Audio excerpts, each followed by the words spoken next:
Guys, ഞാനിപ്പോ ഇടുക്കി ജില്ലയില് എന്റെ അമ്മ വീട്ടിൽ വന്നിരിക്കുകയാണ്. അമ്മാമ്മയ്ക്ക് വയ്യാണ്ട് കിടക്കണല്ലോ, അപ്പൊ അമ്മാമ്മനെ ഒന്ന് കണ്ടു പോകാന്ന് വിചാരിച്ച് വന്നതാണ്. അപ്പൊ ഞങ്ങള് വന്ന സ്ഥിതിക്ക് അപ്പം മാമൻ വന്നിട്ടുണ്ട്. അപ്പൊ മാമന് എല്ലാവർക്കും ഒന്ന് പരിചയപ്പെടുത്തി തരാമെന്ന് വിചാരിച്ചിട്ടാണ് ഞാൻ ഈ വീഡിയോ എടുക്കുന്നത്. അപ്പൊ എന്റെ മാമൻ 42 വർഷമായിട്ട് സ്കൂൾ മാഷാണ്. സ്കൂൾ മാഷ് എന്ന് പറഞ്ഞിട്ടുണ്ടെങ്കിൽ ഡാൻസ് മാഷാണ്. അപ്പൊ കഥാപ്രസംഗമൊക്കെ പറയും, നാടകമൊക്കെ എഴുതും, ബാലയിലൊക്കെ അഭിനയിക്കുമായിരുന്നു. അപ്പൊ ഈ കഥാപ്രസംഗം എന്ന് പറയുമ്പോ ഇപ്പൊ കാലഹരണപ്പെട്ടു പോയിക്കൊണ്ടിരിക്കുന്ന ഒരു കലാരൂപമാണല്ലോ. അപ്പൊ എന്തായാലും അതൊരു 4 വരി ഞാൻ പറഞ്ഞ് എന്റെ വ്ളോഗിൽ ഇടുന്നുണ്ട്, അശ്വതി വ്ളോഗിലേക്ക് ഇടുന്നുണ്ട്. അപ്പൊ ഇഷ്ടപ്പെടുന്നവര് കേൾക്കാൻ ശ്രമിക്കണം, ലൈക്ക് അടിക്കുക. ഓക്കെ. ഗ്രാമത്തിന്റെ ഹൃദയത്തുടുപ്പുകളെ അതിവിദഗ്ധമായ ഒരു ഛായാഗ്രാഹകന്റെ സാമർത്ഥ്യത്തോടെ മനുഷ്യ ഹൃദയങ്ങളിലേക്ക് പകരുവാൻ കഴിവുള്ളവനെന്ന് പ്രശസ്തി ആർജിച്ച ശ്രീമാൻ വയലപ്പള്ളി ശ്രീധരമേനോന്റെ മാമ്പഴം എന്ന കൊച്ചു കഥ ഒരു കഥാപ്രസംഗ രൂപേണ ഞാനിവിടെ അവതരിപ്പിക്കുകയാണ്. ഞാനിവിടെ അവതരിപ്പിക്കുന്ന കഥ മാമ്പഴം. അതാ അങ്ങോട്ട് നോക്കൂ. ചേതോകരമായി മിന്നും പൂമേടയ്ക്ക് 4 പാടും പാതകളും പലതരം പൂച്ചെടികളും അങ്കണം വിട്ടൽപ്പം ദൂരെ കണ്ടിടുന്നു വിശിഷ്ടമാം പൂങ്കാവനം മംഗമാക്കൻ ഉല്ലസിക്കുവാൻ സുരഭില മനോഹര കുസുമംഗളാരാമത്തിൻ പരിസരങ്ങളിലെല്ലാം പരത്തി ഗന്ധം. ഇത്രയും മനോഹരമായ ആ കൊച്ചു വീട്ടിൽ ആരെല്ലാമാണ് താമസിക്കുന്നതെന്ന് അറിയണ്ടേ? ഒരമ്മയും ഒരു മോനുമാണ്. ആ അമ്മയും മോനും പറ്റി പറയുമ്പോൾ കാര്യേഷു മന്ത്രി കരുണേഷു ദാസി രൂപേഷു ലക്ഷ്മി ക്ഷമയാ ദരിദ്രി സ്നേഹേഷു മാതാ ശൈലേഷു വേശ്യ ഷർക്കർമ്മനാരി കുലധർമ്മഭഗ്നി. ആ അമ്മയെ ഇങ്ങനെ വിശേഷിപ്പിക്കാം. അതായത് സൽസ്വഭാവത്തിൻ്റെ ദേവതയാണവൾ, സംശയിക്കില്ലൊരു കാലത്തുമാരുമേ. അങ്ങനെയുള്ള ആ അമ്മയുടെ കൊച്ചുമോൻ അവിടെ ഒരു മാവ് നിന്നിരുന്നു. അവരുടെ വീടിൻ്റെ മുറ്റത്ത് ഒരു മാവ്. മുറ്റത്തെ കോണിൽ അലങ്കാര കോണില് ചക്കരമാവുണ്ട്, ഒരു ചക്കരമാവുണ്ട്. ആ അമ്മയും മോനുമെല്ലാം അതിന് വെള്ളമൊഴിച്ച് കാത്തു സൂക്ഷിക്കുകയാണ്. അങ്ങനെ ഒരു ദിവസം ആ മാവ് വലുതാകും, മാങ്ങയുണ്ടാകും, അപ്പോൾ താൻ ഓടിച്ചെന്ന് എടുക്കും എന്നെല്ലാം ഈ മോൻ മനസ്സിൽ ഓർത്തിരിക്കുകയാണ്. അങ്ങനെ ഇരിക്കുമ്പോൾ നമ്മുടെ മണിക്കുട്ടനെ ഒരു 4-5 വയസ്സൊക്കെ ആയി. അപ്പോൾ അമ്മ ഇവനെ കയ്യെ പിടിച്ച് സ്കൂളിലേക്ക് പോവുകയാണ്. സ്കൂളിലേക്ക് ഇങ്ങനെ കൊണ്ടുപോകുന്ന വഴിക്ക് അതാ നിൽക്കുന്നു ഒരു ലാടകുരുക്കാരൻ. ആ എരിച്ചില് തളർച്ച വിളർച്ച പിത്തം പിത്തകാമലി മഞ്ഞപ്പിത്തം വായു വാദം കഫം കോപം കഷണ്ടി കല്യാണം എല്ലാത്തിനും കൈകൊണ്ട് സിദ്ധാവശ്യം കൊണ്ട് വരൂ എല്ലാവരും വരൂ. അവിടുന്ന് നമ്മുടെ മണിക്കൂറിനെ നോക്കി അമ്മ വലിച്ചുകൊണ്ട് പോവുകയാണ്. മണിക്കൂറിനെ അവിടെ നിന്ന് പിന്നെയും വലിച്ചുകൊണ്ട് പോകുക. അങ്ങനെ പോകുന്ന വഴിക്ക് ഇതാ കാണുന്നൊരു ബാർബർ ഷാപ്പ്. അവിടെ എന്തെല്ലാമാണ്? ക്രാപ്പ് കട്ടിങ്, കല്യാണ കട്ടിങ്, കാശ്മീർ കട്ടിങ്, കാശില്ല കട്ടിങ്, സിംഗ കട്ടിങ്, സിംഗല cutting, English cutting, Paris cutting, മൂപ്പര് കട്ടിങ്, ചാപ്പരി കട്ടിങ്, മുന്നാരി കട്ടിങ്, അമ്മറ് കട്ടിങ്, ഇമ്മറ് കട്ടിങ് എന്ന് വേണ്ട കട്ടിങ്ങിൻ്റെ വേളം. അപ്പം പിന്നെ മീശയുടെ കാര്യമൊന്നും പറയണ്ട. വരട്ട് മീശ, കുരുട്ട് മീശ, കുമ്പിട്ട മീശ, ആച്ച മീശ, ഈശി മീശ, അട്ടമീശ, ഒട്ടുമീശ, തേരട്ട മീശ, എലിവാലം മീശ, 4 മീശ, താടി മീശ, അങ്ങനെ പോകും മീശ.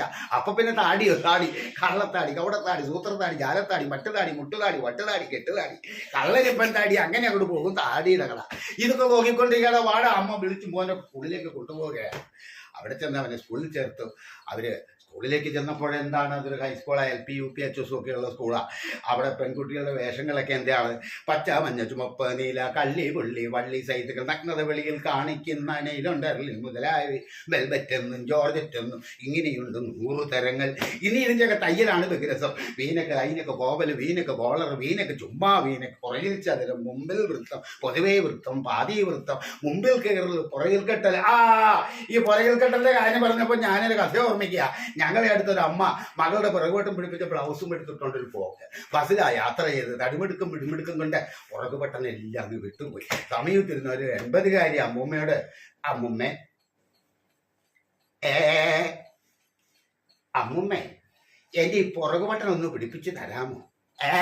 നിന്റെ പുറത്തിരിക്കാനോ പോക്കി നിന്റെ പുറത്തിരിക്കുന്ന ജോലി എനിക്കാണോ നിന്റെ ആമനോട് ചെന്ന് പറ. ഇങ്ങനെ മുമ്പിൽ കയറുള്ള പുറകിൽ കെട്ടൽ എന്ന് വേണ്ട. ഇന്നത്തെ തയ്യൽ പണിക്കാരുടെ നവ നേട്ടങ്ങളെല്ലാം ഇന്നത്തെ നവ തരുണിമണികളെ കയറി അങ്ങ് വിധാനിച്ചിരിക്കുക. തരുണിമണികളെ മാത്രമെന്ന് തെറ്റിദ്ധരിക്കല്ലേ. കൊഞ്ചൻ നമ്പ്യാരുടെ ഭാഷയിൽ പറഞ്ഞാൽ അതരുണന്മാരും അങ്ങനെ തന്നെ. അപ്പം വീട്ടിലെത്തി. അപ്പം നമ്മുടെ മണിക്കൂട്ടന് വീണ്ടും വെള്ളം ഒഴിച്ചു. അങ്ങനെ ഇരിക്കുമ്പോഴത്തേനും മാവ് പൂത്തു മണം പാറിയാർത്തു. മണിക്കൂട്ടൻ ആഹ്ലാദമായി കിങ്ങിണി മാങ്കൂലയങ്ങനെ പൊൻകണി കാണാൻ വിരിഞ്ഞു നിന്നു. അങ്ങനെ സൈകേട്ടൻ മണിക്കൂട്ടൻ ഒരു ദിവസം അതിലൊരു കമ്പൊടിച്ച് അമ്മയുടെ അടുത്തേക്ക് വന്നു. ആ കൈ പിടിച്ച് അവന് വലിയ സന്തോഷമാണ്. അമ്മയെ നോക്കൂ, എന്ത് മനോഹരമായിരിക്കുന്നു മാങ്കുല. ആ അമ്മയ്ക്ക് സന്തോഷമല്ല വന്നത്. മാങ്കനി വീഴും നേരം ഓടിച്ചെന്നെടുക്കൊണ്ടോ പൂങ്കുല തല്ലുന്നതു തല്ലുകൊള്ളാഞ്ഞിട്ടല്ലേ. ആ അമ്മ ദേഷ്യപ്പെട്ടു.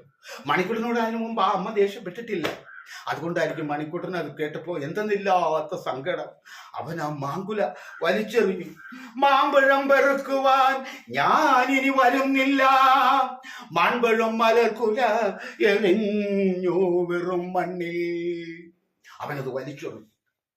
അങ്ങനെ ഒത്തിരി താമസിയാതെ മണിക്കൂട്ടന് ഒരു പനി വന്നു. ആ അമ്മ പല ഡോക്ടർമാരെയും കൊണ്ടേ കാണിച്ചു. ഒരു പ്രയോജനവും ഉണ്ടായില്ല. ഒരുപാട് താമസിക്കാതെ ആ മണിക്കുട്ടൻ ഈ ലോകത്തോട് യാത്ര പറഞ്ഞു. പൊന്നുമോനെ മണിക്കുട്ട, അമ്മയെ വിട്ടിട്ട് പോയോടാ. അമ്മയ്ക്ക് ഇനി ആരാടാ ഉള്ളത്? എന്റെ പൊന്നുമോനെ. ആ അമ്മ പൊട്ടി കരയുകയാണ്. അമ്മയെ സമാധാനിപ്പിക്കാൻ ഒരുപാട് പേര് ശ്രമിച്ചു. ആമ്മയുടെ വേദനയ്ക്കൊരു അതിരില്ല, ആമ്മയുടെ നൊമ്പരത്തിനൊരു അതിരില്ല. അങ്ങനെ ആ അമ്മ കാലങ്ങൾ കഴിച്ചുകൂട്ടി. അങ്ങനെ ഇരിക്കുമ്പോൾ അയൽവാക്കത്തെ കൊച്ചു കുട്ടികൾ ഉത്സാഹത്താൽ അവർ തൻ മാവിൻ ചോട്ടിൽ കളിവീടുണ്ടാക്കുന്നു. അയൽവാക്കത്തെ കൊച്ചു കുട്ടികൾ ഉത്സാഹത്താൽ അവർ തൻ മാവിൻ ചോട്ടിൽ കളിവീടുണ്ടാക്കുന്നു. എന്നിട്ട് അവർ പറയുക, ആ മാവിൽ മാങ്ങയുണ്ടായി, അത് പഴുത്തു. അപ്പൊ ആ കുട്ടികൾ പറയാണ്, പൂവാലൻ അണ്ണാ കണ്ണാ മാമ്പഴം തരുകെന്ന് പൂവാളും കൊതിയോടെ വിളിച്ചു പാടിടുന്നു. അങ്ങനെ ആ അമ്മ ആ കുടിലേക്ക് നോക്കി തൻ്റെ പൊന്നുമോനെ ഓർത്ത് നെടുവീർപ്പിടുകയാണ്. ഈ സമയത്ത് ഞെട്ടറ്റു വീഴുന്നു തേനൊലി പക്വങ്ങൾ, കൂട്ടമായി കമ്പുകൾ ആടിയിടുമ്പോ 100,000 പഞ്ചവർണ്ണ കിളി തത്തയും പ്രാക്കളും മേലേക്കുന്നു. ഈ കുട്ടികളുടെ കളിയും കണ്ട് തൻ്റെ സ്വന്തം മാവിന്റെ ചോട്ടിലേക്ക് നോക്കിയിരുന്ന് തൻ്റെ പൊന്നുമോനും ആ അമ്മ ഓർത്തിരിക്കുന്ന സമയത്ത് അതാ ഒരു മാമ്പഴം ഞെട്ടറ്റ് താഴെ വീണു. ആ അമ്മയ്ക്ക് എന്തെന്നില്ലാത്ത വേദനയായി. അമ്മ വന്നം ചെന്ന് വിറയാർന്ന കൈകളിൽ ആ മാമ്പഴം കൈയെടുത്തു. മാറോടണച്ചു കരഞ്ഞു. പൊന്നുമോനെ മണിക്കുട്ട, നീ ഉണ്ടായിരുന്നെങ്കിൽ ഓടിച്ചെന്നെടുക്കണ്ട ഈ മാമ്പഴം. ആ അമ്മ പൊട്ടിക്കരയുകയാണ്. ആ മാമ്പഴവുമായി തന്റെ പൊന്നുമോന്റെ ശ്മശാനത്തിലേക്ക് പോയി. ആ ശ്മശാനത്തിൽ വെച്ചു കൊടുത്തിട്ട് പറഞ്ഞു, പിണങ്ങിപ്പോയിടിലും ഉണ്ണുവാൻ വിളിക്കുമ്പോ കുണുങ്ങി നീ ഉണ്ണുവാൻ വരാറില്ലേ? നീ വരും മണിക്കുട്ട, മോനെ നീ വരും മണിക്കുട്ട. ഈ മാമ്പഴം എടുക്കൂ. നീ മാമ്പഴം എടുത്തെങ്കിൽ മാത്രമേ ഈ അമ്മയ്ക്ക് സമാധാനം ഉണ്ടാകുകയുള്ളൂ. ഈ മാമ്പഴം എടുത്തെങ്കിൽ മാത്രമേ ഈ അമ്മയ്ക്ക് സമാധാനം ഉണ്ടാകുള്ളൂ. ആപ പൊട്ടിക്കരയുകയാണ്. ആപ പൊട്ടിക്കരയുകയാണ്. ഈ സമയത്ത് ഒരു കുളിർ കാറ്റ് വന്ന് നമ്മയെ ആശ്വസിപ്പിച്ചു. അത് തൻ്റെ പൊന്നുമോന്റെ ആത്മാവായിരിക്കാം എന്ന് ആ അമ്മ സമാശ്വസിച്ചു. ഇത്രയും നേരം എൻ്റെ കുറ്റകഥ കേട്ടുകൊണ്ട് നിങ്ങൾക്ക് അകേംഗവുമായ കരുതൽ രേഖപ്പെടുത്തിക്കൊണ്ട് ഞാൻ വിരമിക്കട്ടെ.